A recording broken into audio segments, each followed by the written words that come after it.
Gente, poxa, um prazer muito grande. Agradecemos muito, pastor Dilson, a Alcione pelo convite, né? Porque estar aqui falando de estratégias para a gente conseguir guardar, aperfeiçoar a maior herança que a gente tem, que são os filhos, é um privilégio. É o nosso maior investimento, é tentar manter essa herança e nos apresentarmos diante de Deus, né, aprovados nessa missão. Então, assim, é um privilégio muito grande. Eu agradeço muito, muito, muito essa chamada, esse convite. Estamos aqui, então, para aprender, né? Que bom que houve esse espaço para que a gente pudesse entender o funcionamento da nossa casa, onde a gente erra, onde a gente acerta, como melhorar. E todo mundo que está aqui tem filhos? Todos têm filhos, né? Alguns já são grandes. Quem aqui tem filhos que são já adultos? Tá, então, poucas pessoas até em relação aos demais, né? Então, que legal, vai dar para aproveitar muito, mas até quem tem filho adultos também aproveita no aprendizado, porque a gente passa e transmite esse conhecimento para as outras gerações. Então, eu começo fazendo uma pergunta para você que tem filho. Desculpa, gente, pode? Eu não sou pastor, né? Então, eu fico assim. A liturgia está meio complicada na minha cabeça.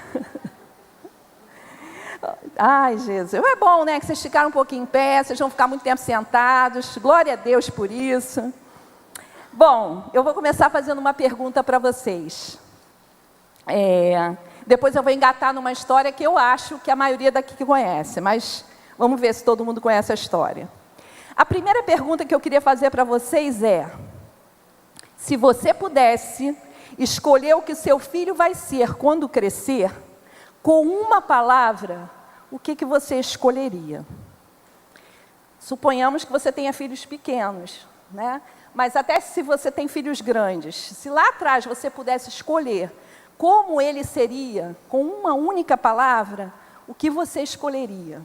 O que seria essa coisa? Só que você não precisa responder, isso é um exercício mental mesmo. E agora eu vou passar para a história, tá? Claro que alguns aqui vão viajar em várias palavras, né? em vários nomes, sobre essa qualidade ou esse comportamento que você gostaria que seu filho tivesse. Porém, eu quero que você escolha apenas um, tá bom? Então, vai ter gente aqui que vai dizer assim, eu escolheria que meu filho fosse inteligente, sei lá. Outro vai dizer, eu gostaria muito que meu filho fosse ou tivesse sido bem-sucedido. É sobre isso, é sobre escolher uma única palavra. E você guarda com você. E nós vamos passar a história agora. Um homem ficou preso durante uma grande enchente. Enquanto a água subia, ele orava: Senhor, eu confio em Ti. Sei que virás me salvar.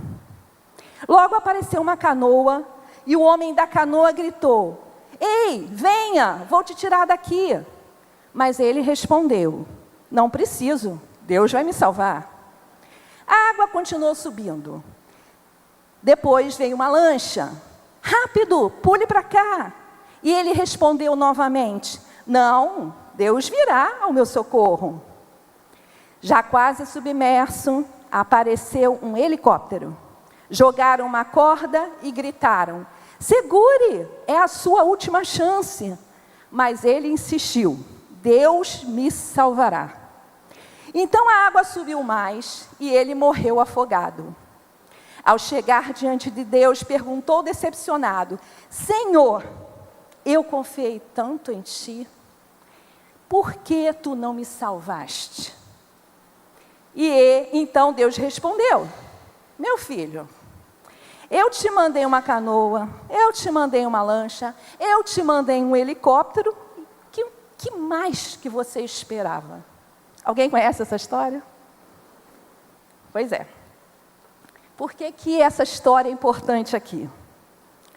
Porque, em via de regra, os pais de hoje estão perdidos na condução da sua própria casa. Estão perdidos na formação e na educação dos filhos. Muitas vezes a gente age como se bastasse ficar paradinho e exercendo a nossa fé o tempo inteiro em Deus e ponto. Isso seria suficiente para a gente resgatar a nossa família. Mas Deus espera de nós algo muito diferente. Ele espera decisão, Ele espera posicionamento, Ele espera busca pela sabedoria, Ele espera busca pelo conhecimento. Essa é a nossa parte, é a nossa responsabilidade. Ou seja, muitas famílias cristãs hoje pensam assim: Deus agirá por mágica, e Deus não vai fazer isso. Eu conversava com a Cione, quando ela me trouxe o tema, justamente, e a gente foi até alinhando um pouco mais, porque quantas pessoas na nossa igreja sofrem, são pessoas maravilhosas, cristãos, fervorosos, tementes, mas a casa está uma bagunça, não reflete o que eles são, tem algo errado aí. E talvez esteja errado, porque a gente tem que ter estratégias hoje para criar filhos. Não é mais como antigamente, e a gente vai entender por quê. E sim, Deus vai agir, mas a própria palavra dele diz que é responsabilidade de pai e mãe, A gente entende pela palavra que Deus espera que o pai ensine e a mãe instrua. Está lá em Provérbios 1:8, o versículo que diz: Filho meu, ouça o ensino do teu pai e não abandone a instrução da sua mãe. Os pais de hoje estão tão perdidos, gente, tão perdidos na condução desse processo do desenvolvimento dos filhos, estão tão perdidos no exercício das suas responsabilidades, que eles não entendem.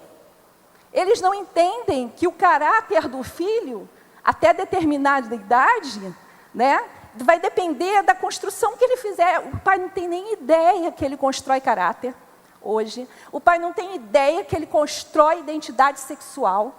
O pai não tem ideia que ele constrói comportamentos saudáveis. E eles simplesmente esperam, que quando as coisas dão errado, que Deus intervenha.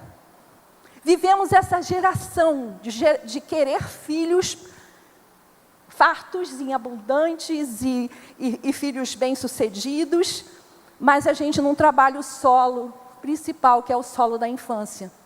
A gente vai se dar conta na adolescência, na vida adulta, mas o solo que plantava tudo isso era o solo da infância. E o trágico é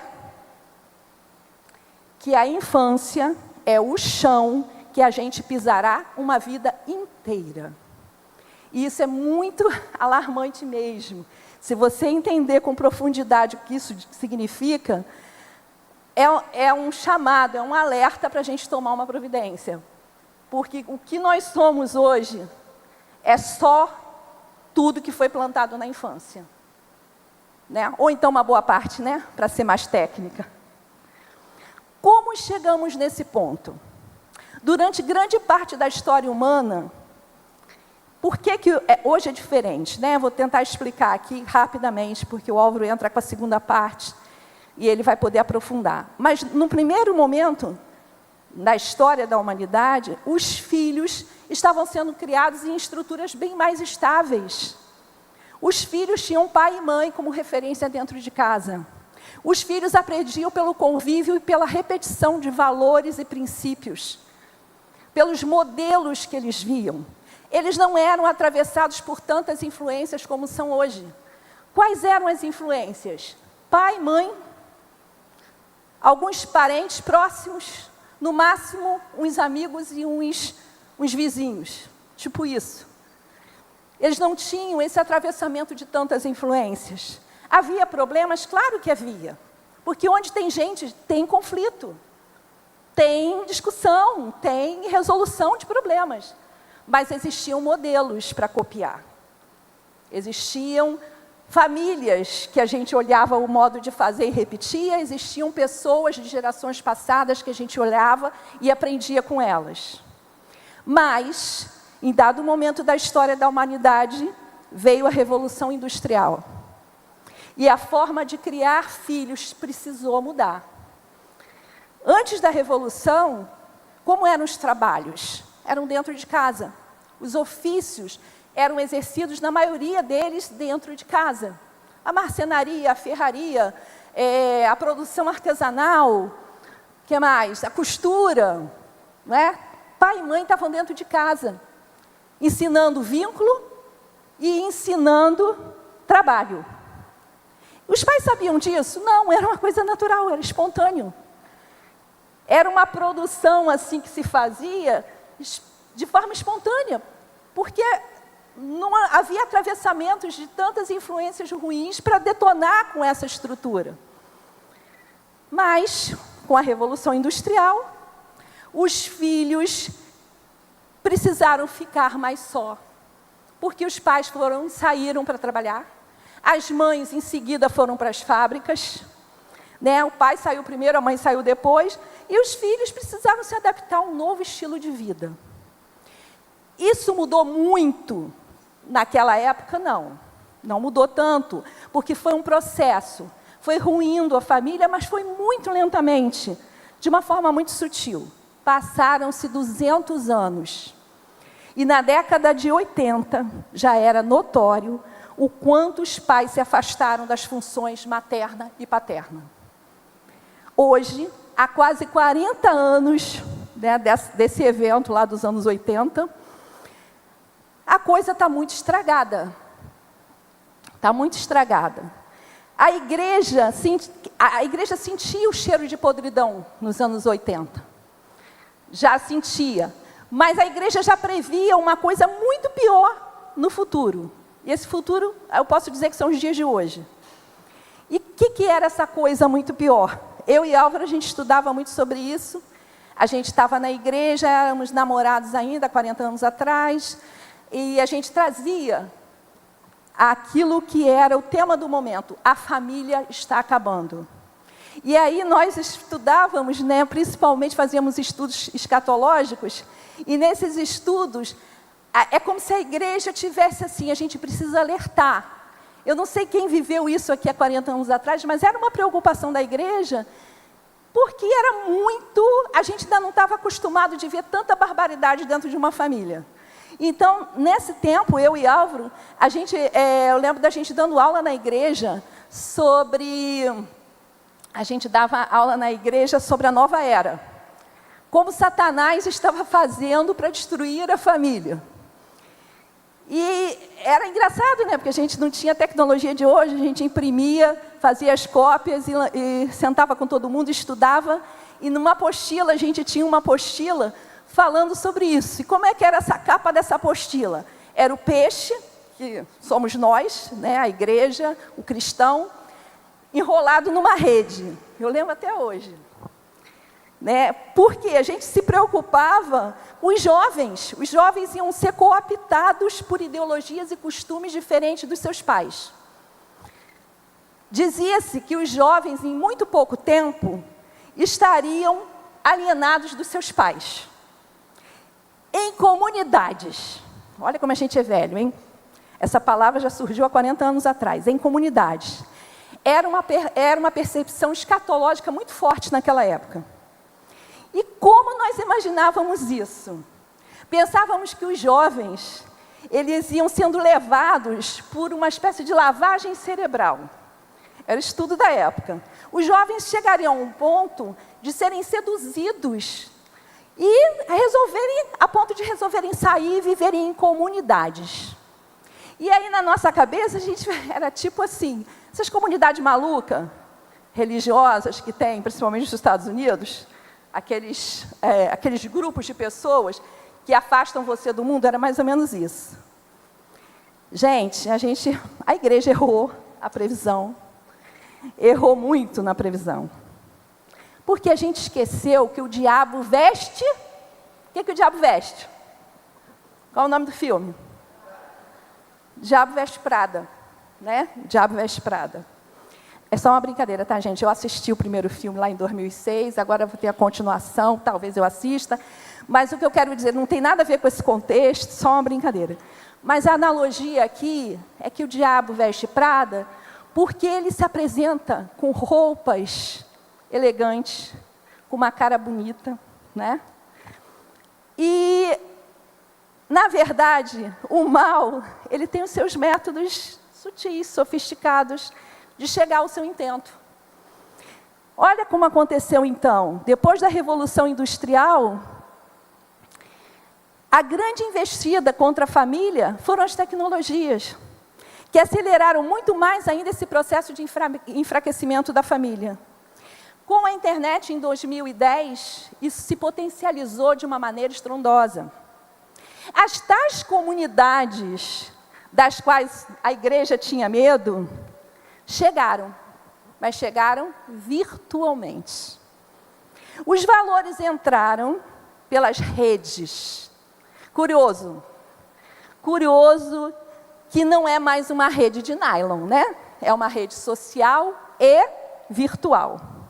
E assim todos nós fomos fisgados por essas redes. Mas a rede não era mais aquela. Então, a rede chegou nos quartos dos nossos filhos, na mão deles, nos bolsos, passou pelos narizes de pai e mãe despercebidas, as redes passaram despercebidas. E essas redes não capturaram jovens e adultos. Elas fizeram direitinho o que pai e mãe deveriam ter feito. Elas formaram as mentes. Sendo mais precisa aqui, elas deformaram. A família não acabou. Mas as funções materna e paterna foram lentamente delegadas a outras pessoas e outras coisas. Foram substituídas por muitas outras influências. De maneira que nós estamos aqui em 2026, alguns ainda acreditando que sem qualquer esforço da sua parte, Deus fará com que os seus filhos voltem para o caminho. Sendo que Ele nunca disse que a educação era apontar o caminho, mas ensinar no caminho. Não fosse assim, gente, o próprio Deus encarnado não teria nascido numa estrutura familiar. O próprio Jesus, Deus, 100% Deus, veio na forma de homem como um bebê. Dependente absolutamente de pai e mãe. De um pai e uma mãe simples, de uma família simples, vivendo numa cidade pobre, Nazaré, aprendendo com eles valores, aprendendo com eles o passo a passo do desenvolvimento. Maria e José tinham recursos internos suficientes naquela época para educarem o Salvador do mundo. Deus escolheu a família, Deus escolheu pai e mãe. Ora, quase 2000 anos depois, nós estamos ameaçados agora por essa enchente cultural, por tantos mecanismos sociais que tentam desconectar os nossos filhos dos padrões saudáveis que foram elaborados pelo Criador de todas as coisas. Nessa grande sala aqui, que o pastor Edilson construiu, é justamente a canoa, a lancha e o helicóptero. Essa sala é a canoa, a lancha e o helicóptero. A gente está aqui para ser salvo de uma correnteza. Deus continua oferecendo direção. Deus continua oferecendo socorro para você, para mim. Ele continua dando capacitação para a gente lidar com a correnteza. E a gente precisa querer. A gente precisa querer emergir. E eu acredito que esse seleto grupo que está aqui veio para cá justamente porque entende que é necessário aprender a emergir. Recentemente, eu li um livro interessante de Charlie Mackesy. O nome do livro é O Menino, a Topeira, a Raposa e o Cavalo. Já leram? O Menino, a Topeira, a Raposa e o Cavalo é uma espécie de Pequeno Príncipe da pós-modernidade. Esse livro ele vai usar uma linguagem infantilizada, igual no Pequeno Príncipe, como uma forma narrativa de quebra de resistência emocional, para alcançar mais rapidamente a mente humana. E esse livro, ele vai tratar de temas adultos, que são temas de verdades universais. Igualzinho o Pequeno Príncipe. Então, a topeira pergunta para o menino, olha o que ela pergunta, interessante. O que você quer ser quando crescer? E o menino responde, bom. Quero ser bom. Uma única palavra. E de fato, gente, ser bom talvez seja o padrão ouro das aspirações da humanidade. No fundo, entre tantas coisas que a gente poderia escolher para os nossos filhos, se a gente escolhesse que eles fossem bons, a gente escolhe a melhor das coisas, a melhor fatia do bolo. Bons de quê? Bons de caráter, bons na personalidade, bons nos relacionamentos, nos vínculos, bons em amar, bons em exercer a sua fé, bons em dar testemunho, bons em se posicionar no mundo. 9h15. Álvaro está preocupado. Ai, Jesus, eu gosto de deixar ele nervoso. Então, gente, escolher que o nosso filho seja bom, a gente está preocupado com tantas coisas. Mas quando a gente escolhe que o nosso filho seja bom e trabalha para isso, tudo o resto acompanha. Todas as outras coisas chegam junto. Se você formata um cérebro, uma mente, se você coloca valores, princípios, trabalha esse solo para que ele seja bom, ele vai ser bom filho, ele vai ser bom marido, ele vai ser um bom trabalhador, ele vai ser um bom amigo, ele vai ser um bom cristão. Retomando então a pergunta lá de cima, se você pudesse escolher, eu te digo, né, te dou um conselho, escolha que ele seja bom.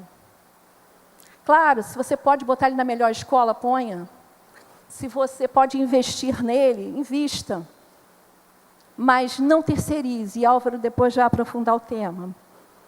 Porque se o Criador do universo, se o Criador de todas as coisas, se o nosso Deus, quando mandou seu filho para a terra, ele escolheu como modelo uma família de pai e mãe, exercendo essa autoridade na criação e no desenvolvimento do próprio Jesus, por que a gente vai entender que a gente tem que terceirizar isso para a escola, para amizades, para telas, sei lá, para o que você... É muito inocente isso da nossa parte. Hoje é dia de buscar conhecimento aqui, de salvar os nossos filhos dessa enchente avassaladora, que são essas águas contaminadas que nós temos aí, de tornar nossos filhos melhores. Bons para quem? Para o outro, para eles mesmos e para Deus. A gente costuma dizer que cria filho para nós mesmos, não criamos filhos para nós mesmos. Todo mundo escutou, né? Já escutou essa fala, né? A gente não cria filho para nós, a gente cria filho para onde? Pode falar, gente. Para o mundo. Então, mas sendo um pouco mais criteriosa com essa frase, eu diria que nós não criamos filhos para nós e nem para o mundo. A gente cria filhos para Deus, usá-los como luz no mundo. Amém? Sabendo que os nossos filhos são frutos do nosso trabalho, e são, de fato, para o bem ou para o mal, eles são frutos do nosso trabalho. Eu desejo que os nossos filhos cresçam bons, sim, e que sejam aptos a alimentar muita gente que está além dos nossos muros. Amém? Você entendeu? A gente cria filho para alimentar outras vidas, para somar, para se vincular, para trabalhar, para amar. Enfim, a gente é para fora dos nossos muros. Chego ao fim, então, aqui. Eu agradeço esse espaço de fala e eu espero profundamente que vocês possam aproveitar essa pérola que é o dia de hoje. Uma pérola, parar tudo e repensar o caminho. Parar tudo e entender Onde é que a gente pode melhorar? Ficar atento ao helicóptero, à canoa. Ao helicóptero, canoa e o quê? A lancha. Ficar mais atentos. Quando nós tivemos a nossa neta, eu tenho mais 3 minutos. Tá, Álvaro? Quando nós tivemos a nossa neta de 3 anos, ela nasceu, agora vai fazer 4. A grande preocupação era o autismo. E é até hoje, né? Um boom aí nos últimos 10 anos, 12 anos. Ninguém sabe de onde ele veio. Alguns começaram a dizer que é falta de diagnóstico, não é tanto assim. Só é que antigamente não havia diagnóstico. Mas há uma fala muito política sobre essa questão, né, de não assumir. Mas, de fato, existem, sim. O autismo está aí. E o que nós fazemos se a gente não sabe de onde vem esse inimigo? A gente fica alerta, a gente estuda, a gente vai à luta. A gente foi à luta. Eu fui para a casa do meu filho. Olha, a que ponto. 2 avós na casa de um filho para dar suporte, para ficar de perto. Porque a gente não sabe, simplesmente a gente não sabe ainda. E essa semana, o Dr. Pedro, que tem um canal no Instagram, Pedro Neuro, ele vem trazendo, ele é um homem renomadíssimo na neurologia, e eu confio muito, porque tudo que ele fala é muito bem embasado, cientificamente, mostra as fontes. E saiu agora uma notícia de que aquilo que o Álvaro já está no livro A Mente Desejante, que o Álvaro já falava há muito tempo, ele trouxe a notícia de que é muito mais ambiente do que genética. É muito mais ambiente do que genética. Acordemos para isso, gente. Temos o que fazer. A gente só não sabe bem o quê, mas se a gente sentar e estudar, a gente vai descobrir. Amém? Há mais ou menos uns meses, 1 ano, né? Álvaro, na igreja, mexendo com o filhinho de uma amiga nossa, da nossa idade, já avó.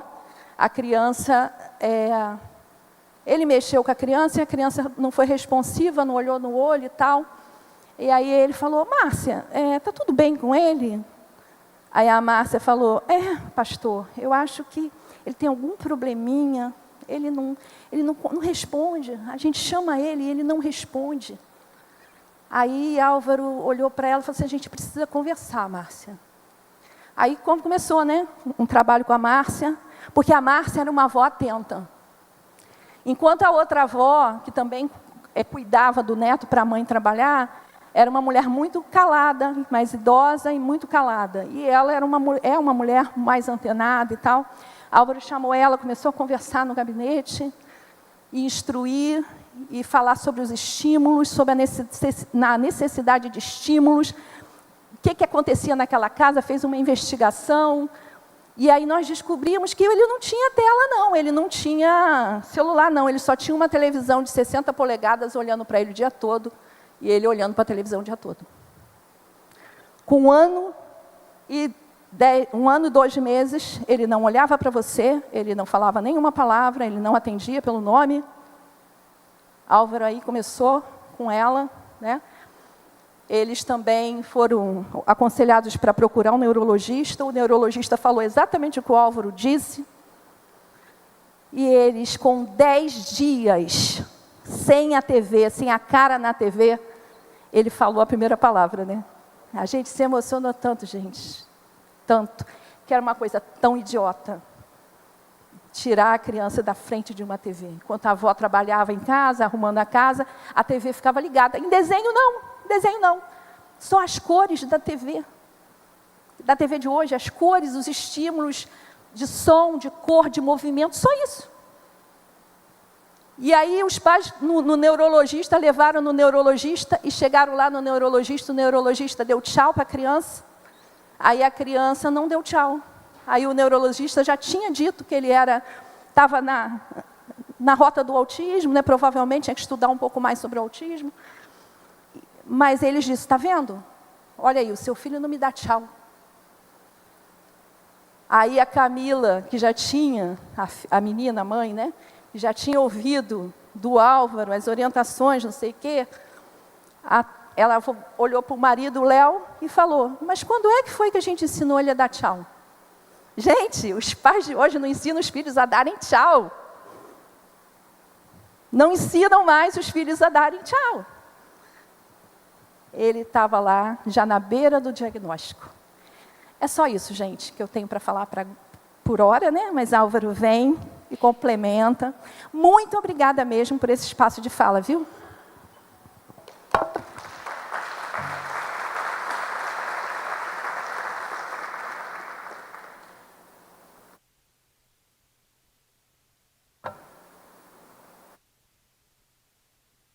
Alô, alô. E para completar essa história, essa criança hoje tem 2 anos e meio, já fala, já anda, dá tchau já há bastante tempo, tal, papapá, papapá. E quando a gente ficou sabendo disso, quando ele tinha 1 ano e 2 meses, ela falou assim, eu vou procurar um médico para fazer um exame. Um diagnóstico desse leva muito tempo para sair. A janela de desenvolvimento é muito pequena, não espera. Eu falei, olha, esquece, porque diagnóstico é só um nome no papel. Estimula, conversa, passa o dia inteiro olhando para a cara dele. Full time em cima dele. Depois você vai atrás do diagnóstico. E foi o que ela fez.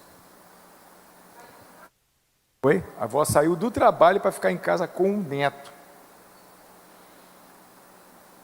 E aí, graças a Deus que ouviram, né? Deu certo. Uma outra criança, também, nessa mesma vibe aí, 1 ano e 2 meses, não dava tchau, não olhava nos olhos, tal.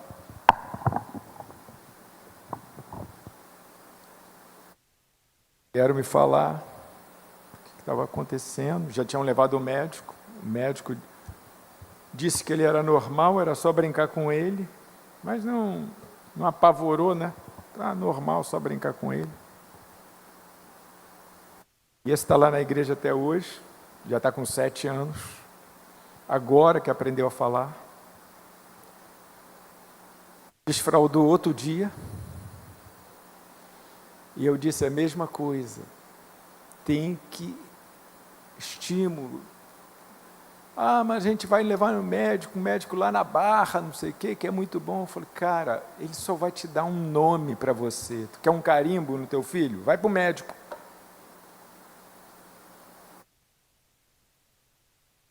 Ou seja, levou 6 meses para sair o diagnóstico, porque a clínica de autismo só trata com o diagnóstico, que é um papel. E ele começou o tratamento com 1 ano e 9 meses. Mas 1 ano e 9 meses a janela já estava muito fechadinha. A janela de desenvolvimento vai até 3 anos. A maior janela da vida do ser humano de desenvolvimento é até 3 anos de idade. Ali ele tem que aprender a controlar os esfíncteres, falar, andar e se relacionar. Ele tem que aprender isso tudo em 3 anos. A janela já estava pequenininha.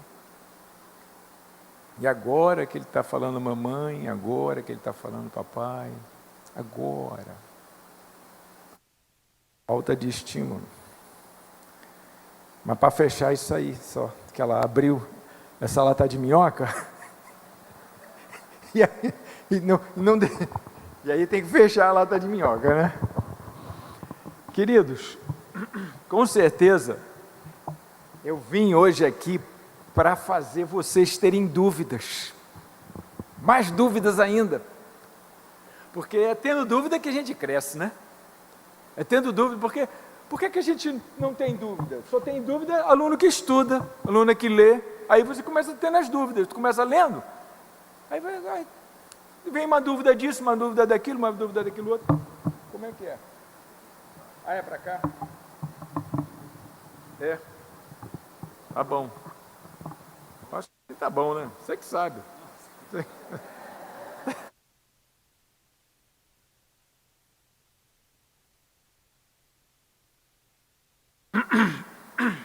E eu lendo aqui o cronograma de vocês, eu vi que existe muita expectativa, né? Da gente falar assim, o porquê a tela você está terceirizando para a tela, terceirizou para a creche, terceirizou para a escola, terceirizou, sei lá para quê, para uma babá. E no que isso é nocivo, né? E essa é uma expectativa muito grande. E eu posso explicar todas esses problemas para vocês. Eu posso explicar todos eles em detalhes, falando sobre neurociência tal, e etc. Eu posso explicar tudo isso. Só que não é isso o nó que vocês têm na mente. O ser humano normal, o simples, que não conhece sobre o assunto, ele tem um nó na mente. E ele aí escuta alguém falar assim: não pode dar tela para criança. Poxa, mas eu quando era criança via televisão, poxa, mas o meu vizinho deu, não aconteceu nada. Ele tem tanto argumento, tanta coisa no senso comum que aconteceu. E ele ainda fica assim: não, um pouquinho só. Um pouquinho só.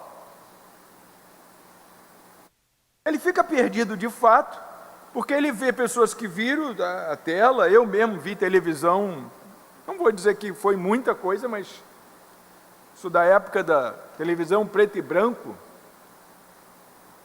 Peguei ainda o Jornal Nacional, antes de ser Jornal Nacional, era Repórter ES, com Heron Domingues. Quem aqui é dessa época? Não. Não lembra de Heron Domingues? Meu Deus do céu! A narração de Heron Domingues sobre a fundação de Brasília, você não lembra disso? Meu Deus do céu!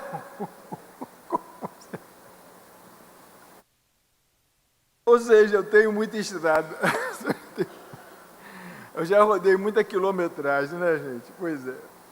Mas aí, então as pessoas, elas não sabem. E eu quero trazer aqui nesse aprofundamento esse nó. A terceirização da infância, um nó no desenvolvimento. É o tema que eu dei para essa palestra. Qual é o nó? Por que eu tenho que explicar sobre tela? Por que eu tenho que falar da creche? Por que eu tenho que falar do colégio? Por que eu tenho que falar ficou com a avó? Por que tem que explicar cada um? Porque tu não sabe o nó. Se você conhecer o nó, você tem a explicação de todos eles. Você tem a explicação de todos eles. E eu lembro também que tem pouco tempo que eu estive aqui para falar, era um negócio de jovens sobre inteligência artificial, né? E eu trouxe assim uma visão inovadora, né? Porque eu senti, só pelo texto que me mandaram, que havia uma expectativa muito grande de que nós estávamos diante de algo muito novo. E eu mostrei que há 10 milhões de anos atrás, 10 milhões de anos atrás, a gente já estava diante do mesmo fenômeno que nós estamos diante de hoje. E mais uma vez, eu vou dizer e vou afirmar que esse lance da terceirização da infância não é algo tão novo assim como você imagina. É bem mais antigo do que você imagina a terceirização da infância. Já se terceiriza a infância há muito tempo. É uma tragédia que vem de longe, vamos botar aqui para funcionar aqui, né? É uma tragédia que vem de longe. E como eu só vou ler versículos no final da metade para o final, vamos fazer agora uma pausa para uma oração, porque nós precisamos também da luz divina para iluminar o nosso coração, a nossa mente. Então vamos orar. Deus e Pai amado, soberano, quero agradecer ao Deus em primeiro lugar porque estamos aqui mais uma vez para pensar um tema tão importante, e eu peço que o Senhor derrame luz sobre a vida de cada um dos teus filhos aqui, que vieram para aprender, para crescer, sairão daqui com uma outra mente, sairão daqui com as suas mentes renovadas, olhando para as suas crianças de uma forma bem diferente. Por isso, em nome do Senhor Jesus, eu te peço, fala em cada coração, meu Pai, em nome do Senhor. Amém e amém, meu Deus. Uma tragédia que vem de longe. Olha lá, uma tragédia que vem de longe. Já acontece há muito tempo a terceirização. Ela já começou muito lá no passado. Não é algo de agora, não. E eu não estou falando de um passado de 30 anos. Eu estou falando de um passado de mais de 200 anos. Já se terceiriza a infância.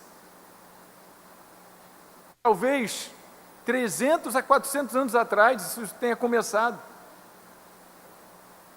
A terceirização da infância. Eu vou ter que ir lendo, né?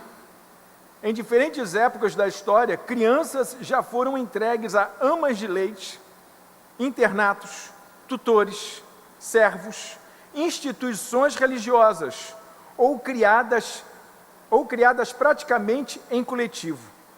Em famílias aristocráticas, por exemplo, era comum que os filhos passassem muito mais tempo com empregados do que com os próprios pais.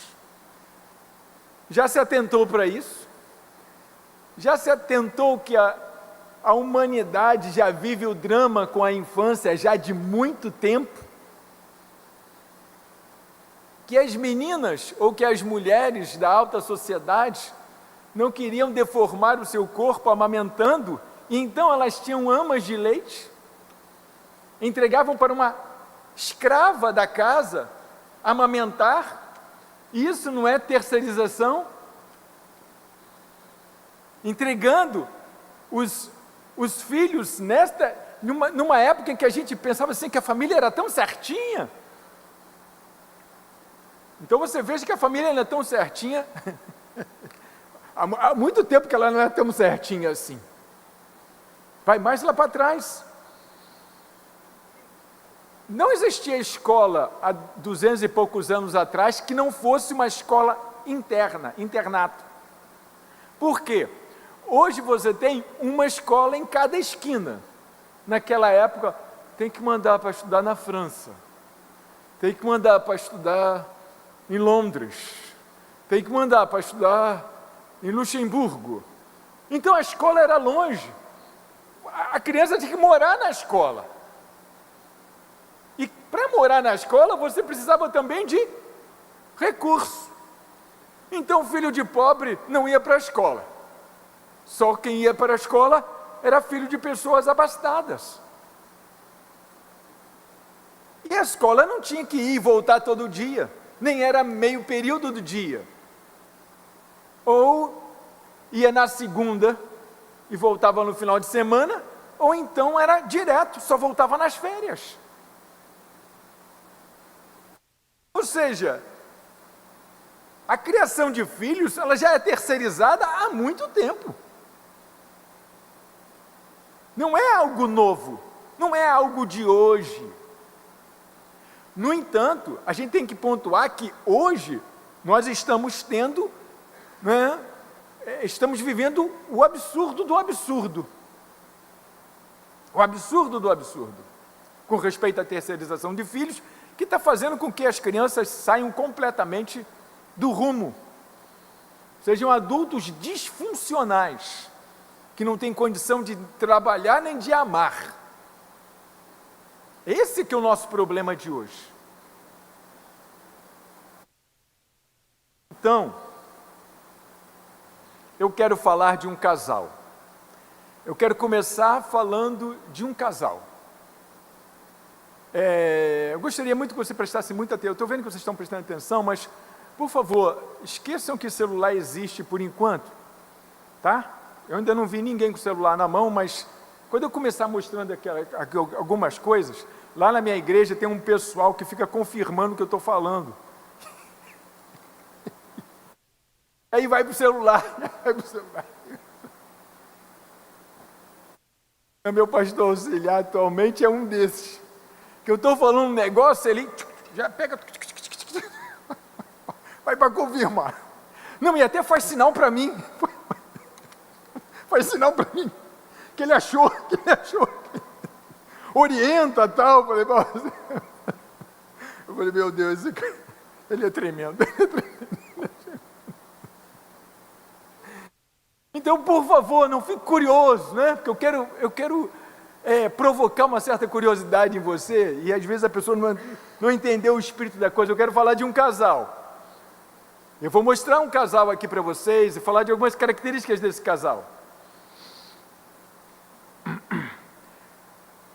Então eu quero falar desse casal aí, ó. Frederick Albert Miller e Clara Boehmer Miller. Clara e Frederick Miller. Uma família da alta burguesia, a final da época vitoriana. O que é a época vitoriana?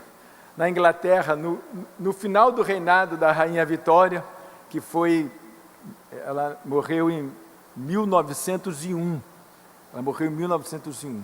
Então, por volta lá de 1890, estávamos no final desse reinado.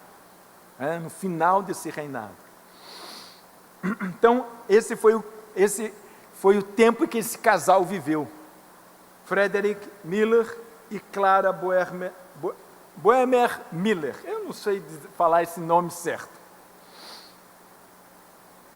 Ele era americano e vinha de uma família relativamente rica. Vivia de rendas e investimentos herdados da família, sem necessidade de exercer profissão fixa. Já Clara tinha origem britânica e também também vinha de um ambiente culturalmente refinado. Então os dois ricos se encontraram, se apaixonaram e se casaram. Frederick Miller e Clara Miller, todos dois se casaram. Ele era rico de berço e ele não tinha trabalho fixo. Ele vivia de administrar a riqueza que deixaram para ele. Olha que legal, né? Olha que bacana isso, né? Você viver para administrar a riqueza que deixaram para você. Olha que fantástico. E a Clara também não era pobrezinha não, era do mesmo nível dele. Também vinha de uma família abastada. Não eram nobres. O nobre era aquele que tinha título de nobreza. Ele era um duque, ele era um conde. Eles não eram nobres, eles eram burgueses de alta sociedade. Seria equiparado hoje a nós, não a nossa classe média, mas a nossa classe média alta. Aquela classe média que não tem necessidades, que tem tempo livre para fazer coisas legais que vêm à cabeça, tal, passeios, etc, etc. Contexto social. Contexto social no final do século XIX, na Inglaterra. Vamos lá, vamos ao contexto social.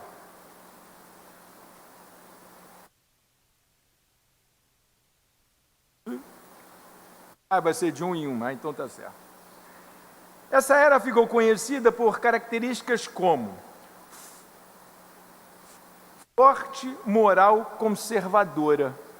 Então vamos falar como é que era essa época que esse casal viveu e como eles eram, porque eles eram de acordo com a sua época. Então eles eram moral conservadora, valorização extrema da família, disciplina rígida, papéis sociais muito definidos entre homens e mulheres, papéis sociais bem definidos. Qual é o papel do homem, qual é o papel da mulher? Grande influência do cristianismo na vida pública, expansão do Império Britânico, a Inglaterra era o ó do Borogodó, enorme avanço industrial e científico. Era esse o contexto social que este casal viveu. Só que o mundo não era só maravilhoso, o mundo tinha os seus problemas também, né? Ao mesmo tempo, havia muitas contradições. Pobreza urbana intensa, trabalho infantil, repressão emocional, desigualdade social severas, moral pública rígida, convivendo com problemas sociais escondidos. Então, muita coisa por debaixo dos panos, né, por debaixo do tapete. Repressão emocional, é nessa repressão emocional que Freud vai brilhar, porque ele vai descobrir, né, toda aquela questão da histeria. Esse era o contexto do final da época vitoriana e o contexto social em que esse casal rico, abastado, classe média alta, viveu.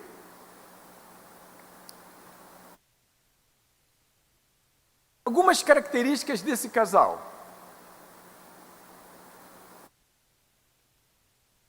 Olha lá, já tinha fotografia deles. Algumas características desse casal. Tinham casa grande e empregados domésticos. Rico, casa grande e empregados domésticos. Acesso a livros e música. Imagine, né? Olha só, acesso a livros, olha o que eu vou dizer. E a música? Você tem acesso à música? Você tem acesso a... Eles tinham acesso à música numa época em que ter acesso à música era um luxo. Provavelmente eles tinham um piano dentro de casa e tocavam piano, porque não tinha rádio para fazer isso, não tinha instrumentação, não tinha. Então, eles tinham acesso à música. Eles tocavam, eles tinham piano.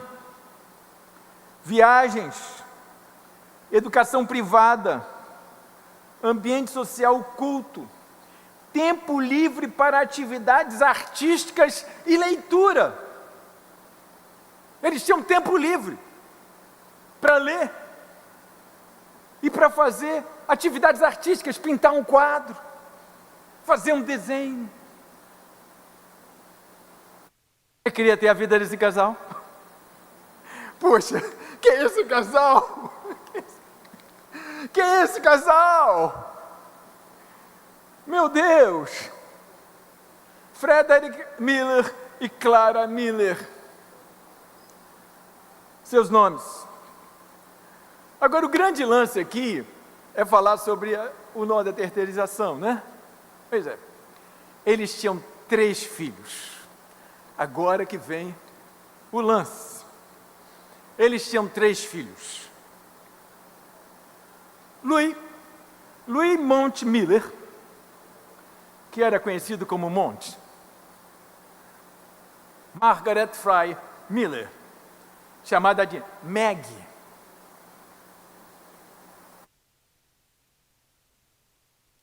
E a última filha, Agatha Mary Clarice Miller. 3 filhos. 3 filhos. Um menino mais velho e 2 meninas logo em seguida. 3 filhos. E o que acontecia ainda nessa época? Ainda acontecia isso. Ainda acontecia. Nesta época, as famílias abastadas, o que faziam com as suas crianças? Mandavam para a escola. Mandavam para o internato. Porque não tinha uma escola no canto da rua. Não tinha uma em cada bairro. Eram distantes. O ensino era assim. Então mandavam para a escola. Os 2 mais velhos, Louis e Margaret, eles foram para a escola. E eu não sei onde foi a escola dele, porque era muita informação para trazer para vocês. Mas eles foram para a escola, para o ambiente escolar. Louis e Margaret. Só que Agatha, ela foi poupada de ir para a escola. E nesta época, muitos pais tinham muitos filhos. 3 filhos aqui, eram poucos filhos. Mas geralmente eram 5, 6, 7, 8. Era assim. E nem todos iam para a escola. Só alguns dos filhos iam para a escola. Dependia muito da família. Até mesmo das condições. e até mesmo do que acontecia na escola, para que eu me animasse a mandar o outro depois. Então Ágata, ela ficou para trás. Era a caçula, e a sua mãe então não enviou Ágata para a escola.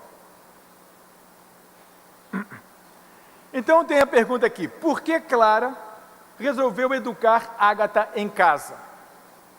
Ágata foi entendido pela sua mãe que ela deveria ser educada em casa e não deveria ir para a escola, conforme os dois primeiros foram para a escola. Então, olha só. Fazer com convicção, né? Tem que ter convicção.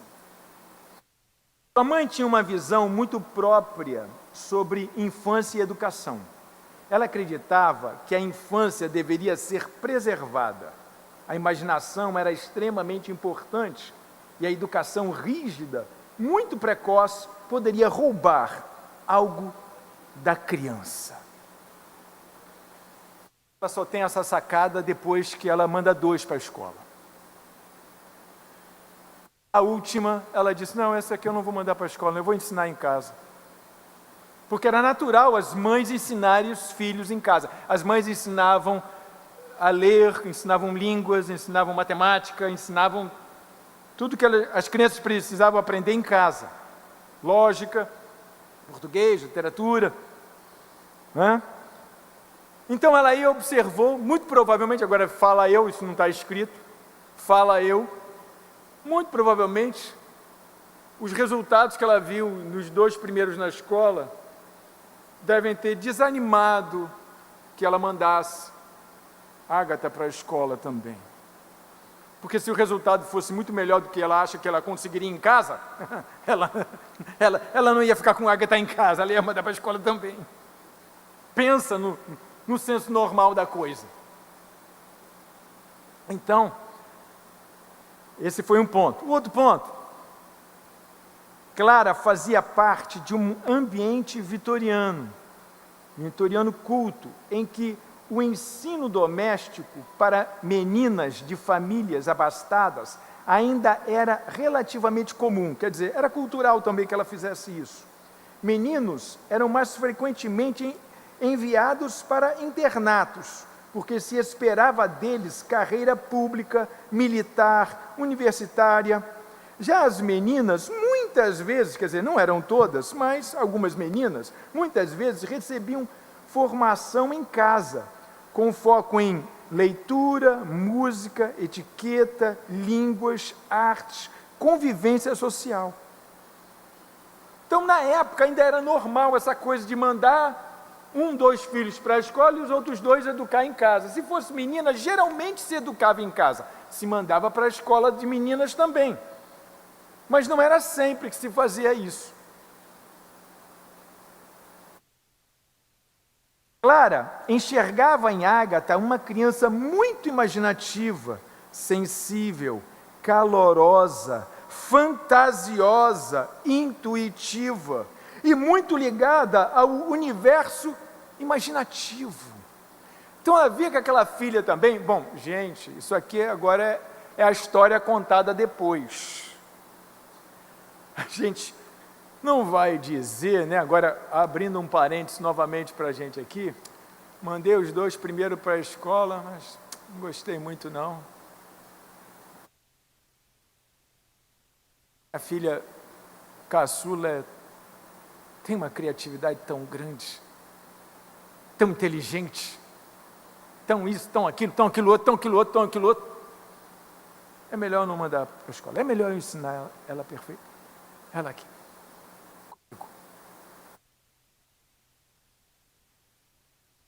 Ou seja, a educação doméstica de Ágata parece ter surgido por convicção cultural e filosófica. Parece.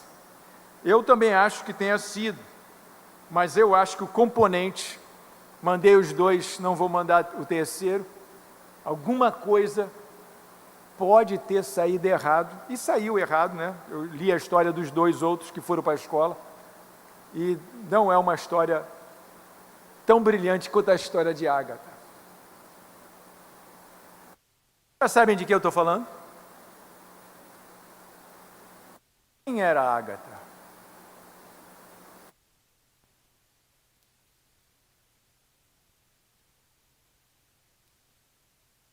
Agatha Christie, mais tarde, ela se tornaria a escritora mais vendida da história da literatura de ficção, atrás apenas da Bíblia e de Shakespeare, em número de exemplares publicados. Agatha Christie não foi à escola.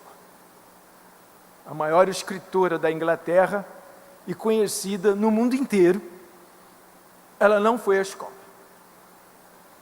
Não que não pudesse, ela podia ter ido. Mas sua mãe teve duas experiências anteriores. Louis, na vida adulta,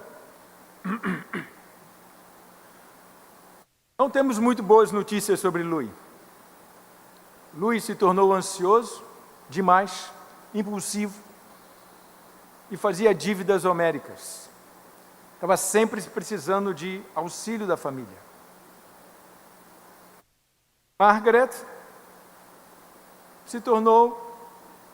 continuou sendo com uma vida simples, nenhuma projeção, apesar de ter sido exposta a grandes expoentes da cultura e do ensino. Não temos notícias de que brilhou em lugar nenhum, apesar de ter ido para a escola. Aí você fala assim, mas isso aí foi um caso. Você está contando um caso. Eu queria contar para vocês um caso. Um caso. Mas existem vários casos. Vários casos.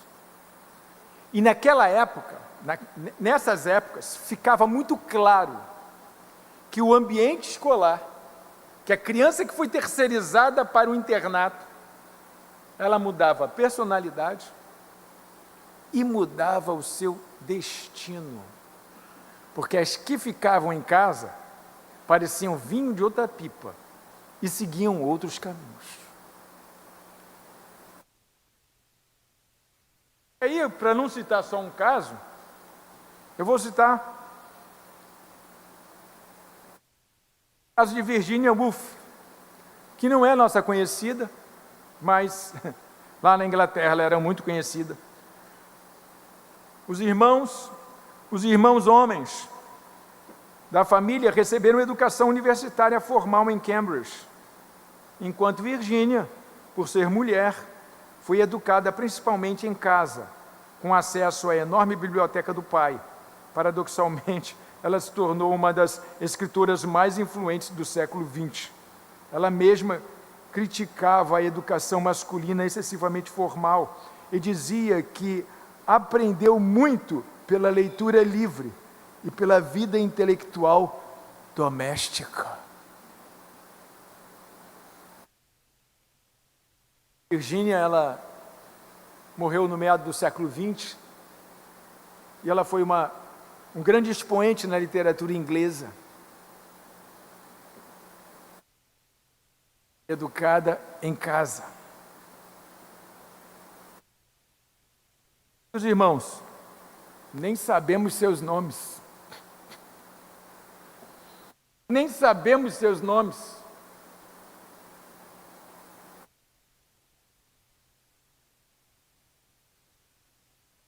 Outro, Thomas Edison, o genial Thomas Edison. Ele frequentou a escola formal por pouquíssimo tempo. A mãe decidiu educá-lo em casa após conflitos com professores que o consideravam problemático e lento.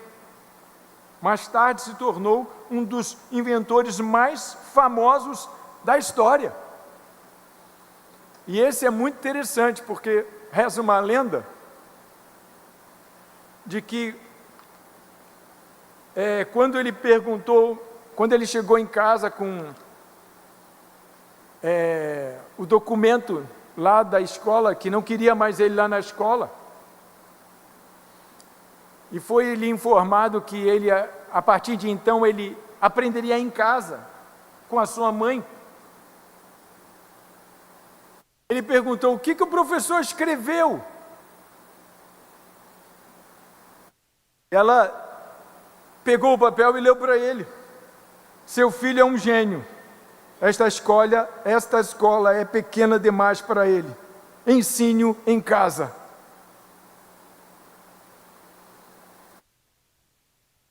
Se isso é história ou não, diz a lenda que depois dela morta, ele teve acesso a esse documento. E o documento dizia que ele era lento, que ele era problemático. Hoje ele seria TDAH, ele não prestava atenção em nada. Ele estava sempre com a cabeça no mundo da lua. Ele não queria saber da escola. E foi isso que ela leu para ele: seu filho é um gênio. Esta escola é pequena demais para ele. Ensine-o em casa. Mas Edson, tudo que aprendeu, aprendeu com sua mãe. Em casa.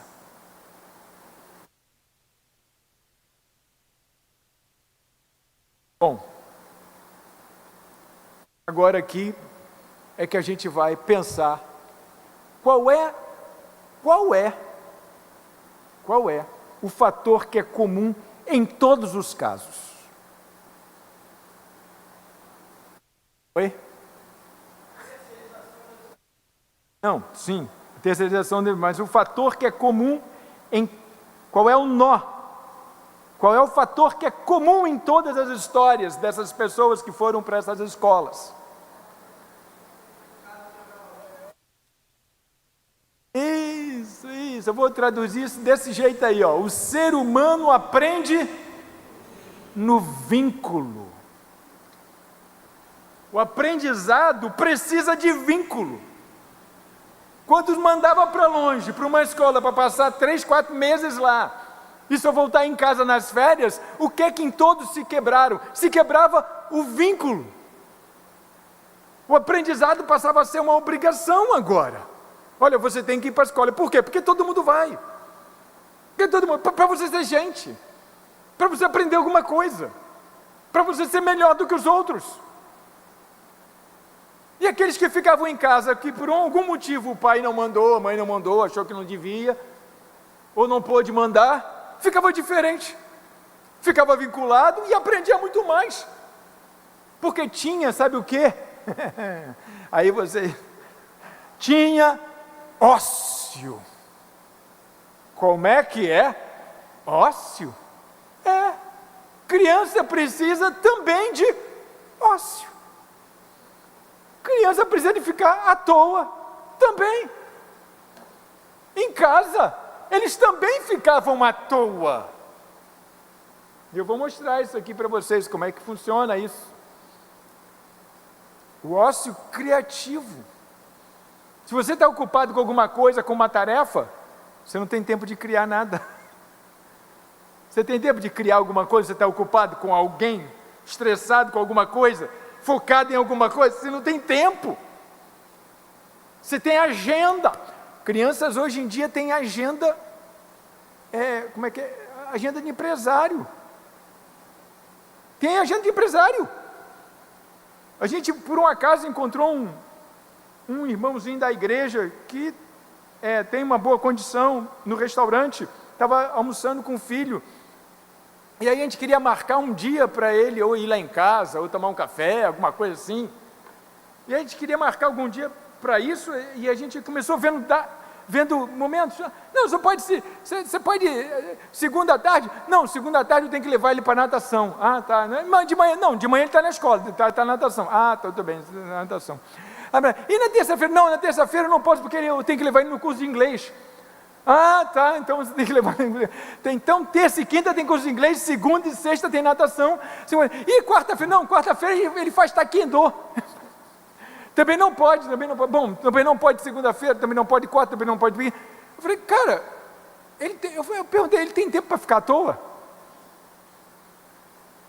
Ah, não, a gente aqui é de segunda a sexta, tal. Eu falei, cara, isso não se faz com uma criança de 7 anos, de 8 anos. Isso é uma agenda executiva. E na verdade, o que acontece com esse pai e com essa mãe? Ele só está criando entre um intervalo em uma coisa e outra. Entre o intervalo entre o colégio e a natação, ele criou 2 horas. Depois aí vai para a natação. Depois aí entra o intervalo. Você está entendendo? A criação virou criação de intervalo. Ele agora observa muito mais as pessoas de fora do que as pessoas de dentro, quando ele deveria estar ainda observando as pessoas de dentro. Ele deveria ter tempo com isso. Então as crianças hoje têm uma agenda executiva. Não tem tempo. Não tem tempo para se vincular também. Então existe uma quebra de vínculo há 200 anos atrás? Sim. O nó da terceirização, o problema que ela traz, é que ela quebra o vínculo. Quebrou o vínculo, o aprendizado já vai embora. E nós não estamos falando aqui de aprendizado só de matemática, português, história, literatura. Eu estou falando de aprendizado de boas maneiras, educação, convivência, valores. Isso também é um aprendizado. Isso também se aprende em algum lugar. Você não aprende, não nasce sabendo disso não, tem que aprender. Tem que passar por uma escola, entre aspas, escola do vínculo. Do lado de pai e do lado de mãe. Porque senão esse aprendizado fica prejudicado. E a gente vê uma sociedade onde esse aprendizado é prejudicado. Uma sociedade corrupta por excelência. Uma sociedade onde tem ladrão por excelência. Uma vez eu escutei uma frase que fiquei até envergonhado, não é? Todo brasileiro é ladrão. Quem não está roubando, está esperando sua vez de roubar. Falei, cara, como assim? Como é que a gente é conhecido? Como é que a gente é conhecido? Como ladrão. Quem não rouba é porque está esperando a vez. Um absurdo. É a nossa sociedade. O que pensa, o que está no imaginário popular. Então, o grande nó é o vínculo. E aí, isso explica o menininho que Mônica começou dando o exemplo aqui. No momento em que ele passa mais tempo vendo a televisão e menos tempo no vínculo, quer dizer, brincando, interagindo com vovó, com papai, com mamãe, e etc. Quanto mais tempo ele passa ali, como ele está numa janela de desenvolvimento muito importante, ele vai perdendo esse tempo nessa janela e depois as coisas que precisam ser desenvolvidas, como fala, percepção, atenção, isso vai ficando para lá. Vai perdendo o time da janela, porque ele está fora do vínculo, ele está vinculado a uma coisa que não lhe acrescenta nada no desenvolvimento, e aí vai perdendo o time, vai ficando atrasado. Então o grande nó que você vai encontrar em qualquer terceirização de infância é a quebra do vínculo. Então, em primeiro lugar, você tem que pensar assim, o que eu tenho que trabalhar é para não quebrar o vínculo. Bom, agora vamos ver o aprendizado na palavra de Deus, né? Falei do casal, já falei da história de Ágata, já mencionei algumas histórias interessantes. Agora vamos pensar nas histórias da Bíblia, vamos ver isso dentro da palavra do Senhor. E você não vai precisar abrir, porque nessa fase eu escrevi tudo aqui, só para a gente otimizar o tempo. Falando nisso, deixa eu olhar o meu tempo. Eu acho que eu estou no tempo. Oi? Até quanto? 10h15? Ah, tá bom. Vamos lá, vamos para a Bíblia agora, olha lá. Lucas 24, 30 a 31. E aconteceu que, quando estavam à mesa, tomando ele o pão, abençoou e tendo partido lhes deu. Então os olhos deles se abriram e o reconheceram. Onde foi que eles aprenderam quem era o mestre? Eles aprenderam quem era o mestre à mesa. Eles aprenderam que era o mestre à mesa. A mesa quer dizer o quê? No vínculo. O aprendizado de quem era o mestre. Nessa passagem, não está escrito aqui, né, aqui onde eu coloquei, mas nessa passagem, a passagem toda, diz que os dois discípulos disseram assim que o coração deles ardia enquanto ele falava e contava a história. Porque ele fez um resumo da história desde Moisés. E o coração deles ardia. Sabe o que quer dizer com essa expressão que o coração deles ardia? Eles ficavam olhando assim, mas parece tanto com o mestre, né? Não, mas não pode ser ele, porque ele morreu, a gente viu lá. Não pode, não, mas parece, mas lembra muito, né? Mas na hora da ceia, que eles provavelmente viram o mestre distribuir o pão muitas vezes, aquele jeitinho dele pegar o pão, aquele semblante no sorriso dele, quando ele pega, só ele para fazer aquilo. Quando ele pega o pão e parte o pão, é o mestre, é ele mesmo, é o mestre, porque eles aprenderam que era o seu mestre no vínculo, na mesa, a mesa vincula.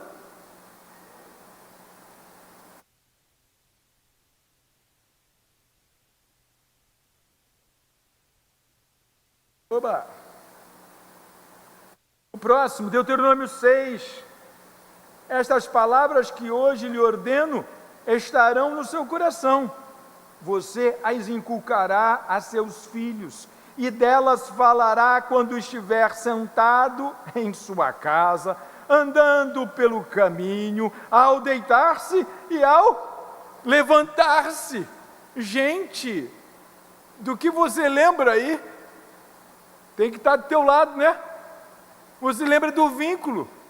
No caminho, ao deitar, ao levantar, à mesa, em tudo quanto é canto. Estas palavras vocês vão inculcar nos filhos de vocês. O trabalho é de vocês. E é a todo momento. Ou seja, a palavra, ela entra na criança através do exemplo dos pais, do dia a dia de um pai e de uma mãe. O dia a dia. Não tem assim, agora vamos aprender a Bíblia. Estamos aprendendo a Bíblia desde que a gente acorda até a hora que a gente deita. Estamos aprendendo a Bíblia. E aí estamos no vínculo. Vou mandar você para a igreja para aprender a Bíblia, tá, meu filho? Você tem que ir para a igreja para aprender a Bíblia. Ele pode vir para a igreja é uma instituição que ensina inclusive a Bíblia. Mas entenda a igreja, muito mais do que isso. O maior ensinamento aqui entre nós é a vida comunitária que nós temos. A vida comunitária que nós temos é o maior ensinamento entre nós aqui. Aprendemos na relação da comunhão, na relação da comunidade.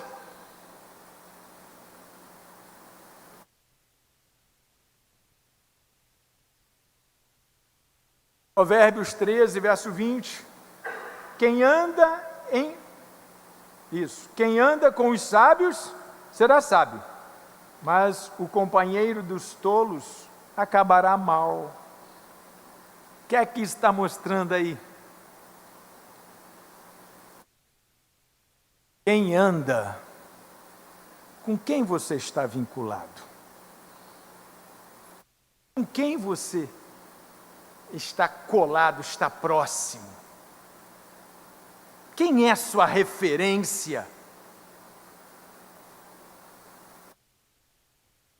Olha lá, a Bíblia reconhece que convivência molda caráter. Aprendemos observando, imitando, absorvendo padrões emocionais, vivendo perto de alguém. E alguém de afeto, alguém que você goste. A presença contínua forma a mente e o coração. Para terminar, Lucas. E logo enquanto Pedro ainda falava, o galo cantou. Então o Senhor voltou-se e fixou os olhos em Pedro. Gente, quando Jesus deu aquela olhada para Pedro, Pedro fez a leitura do texto. Precisava dizer alguma coisa? Precisava falar alguma coisa? Só foi aquela olhada, o galo cantou, Pedro nega e Jesus lentamente vira a cabeça e olha para ele. Só aquela olhada disse tudo para Pedro. Mas como é que Pedro aprendeu a fazer leitura de olhos? Convivendo com Jesus, vinculado a Jesus, andando com Jesus. Se eu olhar para você, você não vai entender nada. Agora, se nós andarmos aí 2, 3 anos juntos, quando eu olhar para você, olha, ele está querendo isso. Olha, ele está pensando nisso. Olha, ele não está gostando desse negócio, não. Tem pai, né? Tem histórias assim, né? As pessoas tacam pedra nisso e tal. Falam bobagem. Aqueles pais rígidos, que só olham para o filho e controlam o filho no olhar. Tem algum pai assim aqui? Tem? Amém? Amém? Amém? Os 3 ou 4 améns aí, tal. Gente, olha, isso é a coroa do vínculo. Vocês estão tão vinculados que basta um olhar. Que basta um olhar. Isso só tem problema a forma como você construiu o olhar. Porque você tem diversas maneiras para construir esse olhar. Você pode construir esse olhar de forma civilizada, educada, coerente, porque o teu filho, você faz por onde ser admirado. Ninguém pensa nisso, né? Só pensa que o olhar foi construído na base da grosseria, na base do supapo, na base do castigo. Mas o olhar pode ser construído de outra forma também. Então, se você construiu esse olhar nesse contexto, está de parabéns. Você está vinculado para chuchu ao seu filho, porque você só precisa olhar para ele e ele já sabe o que você está dizendo. Igual Jesus fez com Pedro agora. Apenas olhou para Pedro e não precisou dizer mais nada. Onde é que se aprende, irmãos? Aprendemos no vínculo. Aprendemos andando um com o outro. Aprendemos vivendo experiências um com o outro. Qualquer tipo de aprendizado. Não é só aprendizados para a vida. Matemática também. Os alunos, quem é professor aqui sabe, os alunos aprendem melhor quando gostam do professor. Quando não gostam do professor, eles têm dificuldade com aquela matéria. Mas eles gostam do professor. O professor é engraçado, o professor faz umas piadas, o professor conta uns casos interessantes. O professor é tão legal. Quando ele é legal, ele consegue muita coisa com aqueles alunos, até com os piores alunos da turma. Por quê? Porque ele consegue se vincular àqueles alunos, e aí o aprendizado flui. Então entenderam? O grande nó da terceirização. Por que terceirização é ruim? Porque quebra o vínculo. Quebra o vínculo. Acabou com o vínculo, acabou com o aprendizado. Seja ele de casa, seja de valores, seja de matemática. Então nós vamos terminar. Fiquei com 1 minuto ainda de crédito. Vamos terminar essa parte e aí vamos para a próxima parte. Deixa eu terminar com... peraí, tem 2 slides ainda que eu não mostrei. Sim, slides de conclusão. Na Bíblia, os ambientes mais transformadores de aprendizado não eram necessariamente instituições formais, mas os espaços relacionais da vida comum. A mesa, o caminho, o colo, o olhar, a convivência diária. Então, para concluir, porque o ser humano aprende por excelência dentro do vínculo. Então eu mostrei na história da humanidade, mostrei na Bíblia também. Deus e Pai, obrigado, Senhor, por esta breve apresentação, e a minha expectativa é que tenha havido aprendizado aqui hoje, em nome do Senhor Jesus Cristo. Amém e amém, meu Pai.